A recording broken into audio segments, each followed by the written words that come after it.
তোফাজ্জলকে যারা হত্যা করেছে তাদের বিচার চাই।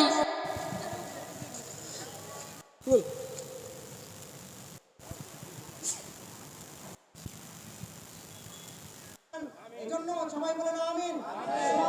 আল্লাহ তোফাজ্জল জীবনে শান্তি পায় নাই, কষ্ট পেয়েছে। ও আরশে আজিমের মালিক, তুমি তাকে জান্নাতের সুউচ্চ মাকাম দিয়ে তাদের ফাঁসি চাই। আমি কখনো ভাবতে পারিনি যে আমার চাচা আমাকে রেখে চলে যাবে। আমার চাচা হত্যার 3 দিন আগে আমার চাচার সাথে আমার পাথরঘাটা বাজারে দেখা হয়েছে। মানসিক ভারসাম্য হারিয়েছে দীর্ঘ প্রায় 5-6 বছর আগে।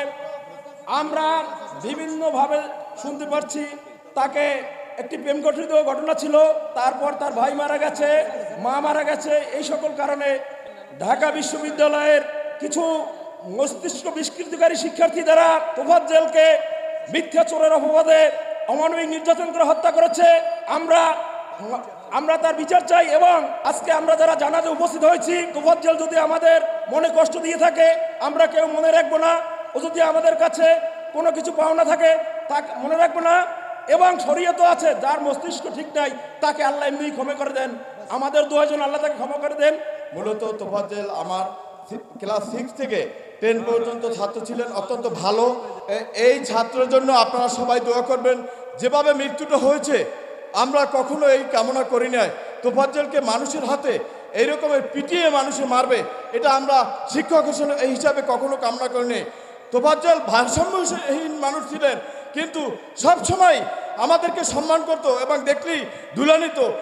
এর ভিতরে এতটুকু মানবতা ছিল। তোফাজ্জল একজন মানসিক ভারসাম্যহীন সবাই জানেন, কিন্তু তোফাজ্জলকে মানসিক ভারসাম্য করা হয়েছে। এর পিছনে অনেক ইতিহাস আছে, সেটা মানববন্ধনে বলা হবে। যেহেতু প্রচণ্ড রৌদ্র, এখানে সবার কাছে একটু অনুরোধ করি, যেহেতু তোফাজ্জল মাথায় একটু সমস্যা ছিল, ও কাউকে দেখলে 10 টাকা চাইতো, 20 টাকা, আর সর্বোচ্চ চাহিদা ছিল 500 থেকে 100 টাকা। 100 টাকা চাইতো শুধুমাত্র আমরা যারা আত্মীয় স্বজন, কিন্তু অন্যান্য লোকের কাছে 10 টাকা 20 টাকা। এবং ওকে বিভিন্ন সময় কাঁঠালতলিতে ওরে ব্যবহার করিয়া ওর দ্বারা অনেককে অনেক কষ্ট দেওয়া হয়েছে। আমার জানা মতে অনেক লোকের সাথে ও বেয়াদবিও করছে। কোনো লোক তাকে ব্যবহার করিয়া তারে করছে। অতএব আমি এই মৃত্যুকালে, ও এখন পরে গেছে, সবাই আল্লাহর রাস্তে আমি করজোরে অনুরোধ করি, সবাই ওকে মাফ করে দেন। আমরা কি ওরে তোফাজ্জলের মাফ করে দিয়েছেন? একটু 2 হাত জায়গায় বলেন ওকে মাফ করে দিয়েছেন। ওর জন্য সবাই দোয়া করবেন। ও আর কারো কাছে যাইয়া 10টা টাকা চাবে না, দুধ খেতে চাইবে না।